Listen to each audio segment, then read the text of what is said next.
Шаршатты махаббат деген сезім. Қайталап оқи бердім өлең сөзін.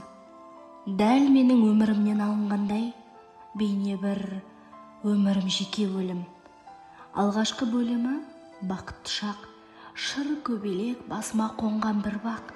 Мөлдір көздер, жарқын күлкі бәрі де рас, шынайы махаббат, сезімдер пәк.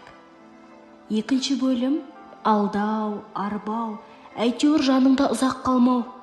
Жауапсыз қалған қоңыраулар, сезімсіз жылы сөздер, бәрі шырмау.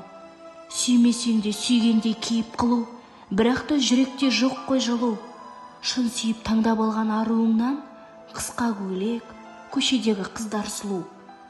Соңғы бөлім, үшінші ажырасу, өтірік болса дағы дос боп қалу, кеудедегі жалынды тез өшіру, қиынау, сүйген жанға бауыр басу.